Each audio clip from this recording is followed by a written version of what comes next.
Hello மக்கள் எல்லாரும் எப்படி இருக்கீங்க? தமிழக வெற்றி கழக அரசு அமைஞ்சதுக்கு அப்புறமா முதலமைச்சர் விஜய் தாக்கல் செய்ய போகிற முதல் முழுமையான பட்ஜெட் எப்படி இருக்கும்ன்ட்டு எல்லாரும் ரொம்ப ஆவலாக காத்துட்டு இருக்கோம் இல்லையா?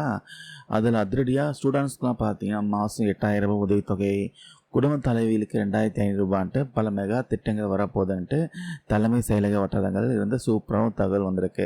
முதலமைச்சர் விஜயோடைய இந்த மாஸ் பிளான் என்னென்னட்டு இந்த வீடியோவில் ரொம்ப சிம்பிளாக டீட்டெயிலாக பார்க்கலாம். ஸ்கிப் பண்ணாமல் முழுசாக பாருங்கள். கடந்த சில நாட்களாகவே முதலமைச்சர் விஜய் தலைமையில் தலைமை செயலகத்தில் அமைச்சர்கள் மூத்த அதிகாரிகள் கூட தொடர் ஆலோசனை ரொம்ப தீவிரமாக நடந்துட்டு இருக்கு. ஒவ்வொரு துறைக்கும் எவ்வளோ நிதி ஒதுக்கணும், புதிய திட்டங்கள் என்ன, அதை எப்படி கரெக்டாக நடைமுறைப்படுத்தணுன்றது விரிவாக ஆலோசிச்சிருக்காங்க. ரீசெண்டாக நடந்த ஆலோசனை கூட்டத்தில் கூட பொது பட்ஜெட்டு அப்புறம் வேளாண் பட்ஜெட்டில் என்னென்ன முக்கிய திட்டங்கள் இடம்பெறணுன்ட்டு விவாதிச்சிருக்காங்க.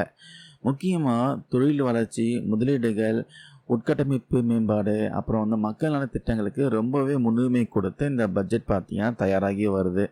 இதில் குறிப்பாக தேர்தல் அறிக்கையில் கொடுத்த வாக்குறுதிகள் நிறைய வர வாய்ப்பு இருக்குன்னு சொல்கிறாங்க. அது ரொம்ப முக்கியமானது பார்த்தீங்கன்னா குடும்ப தலைவிகளுக்கு மாதம் 2500 ரூபாய் வழங்கக்கூடிய திட்டம், ஆண்டுக்கு 6 இலவச சமையல் எரிவாயு சிலிண்டர்கள், திருமண உதவித்தொகையாக 1 சவரன் தங்கம், அப்புறம் பட்டு புடவை, அப்புறம் மாணவர்களுக்கான கல்வி கடன், மருத்துவ காப்பீடு, இந்த மாஸ் திட்டங்கள் எல்லாமே இந்த பட்ஜெட்டில் இடம்பெற அதிக வாய்ப்பு இருக்குன்னு சொல்கிறாங்க. அடுத்ததாக கல்வித்துறையில் மிகப்பெரிய மாற்றங்கள் எதிர்பார்க்கலாம் தகவல் வந்திருக்கு.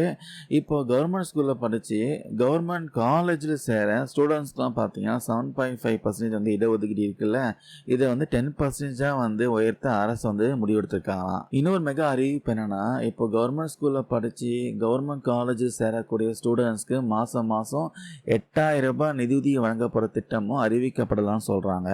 அது மட்டும் இல்லாமல் மாநிலம் முழுவதும் இருக்கிற 30 அரசு கலை கல்லூரிகளை தன்னாட்சி கல்லூரிகளை மாத்திர திட்டமும் பரிசீலனையில் இருக்குது. அதுக்கப்புறம் ஸ்கூல் ஸ்டூடெண்ட்ஸ்களோட விண்வெளி அறிவியல் ஆர்வத்தை ஊக்குவிக்க அவங்க உருவாக்குற செயற்கைக்கோள்கள் சேட்டலைட் திட்டங்களுக்கு அரசே நிதியுதவி வழங்குற ஒரு சூப்பர் அறிவிப்பும் வரலாம் சொல்கிறாங்க.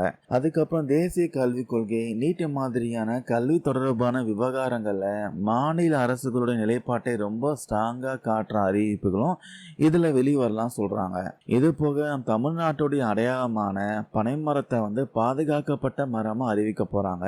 அதுக்கப்புறம் கல்வியை மீண்டும் மாநில பட்டியலுக்கு கொண்டு வரணும் மத்திய அரசிடம் வலியுறுத்த போறாங்க. இதே விஷயமா முக்கிய முடிவுகளும் பரிசீலனை இருக்கிறதா தலைமை செயலக வட்டாரங்கள் தெரிவிக்கிறாங்க. ஸோ மக்களே, ஒரு முக்கியமான விஷயம், இந்த திட்டங்கள் பற்றி இது வரைக்கும் தமிழக அரசின் சார்பில் எந்த ஒரு அதிகாரப்பூர்வ அறிவிப்பும் இன்னும் வெளியாகலை.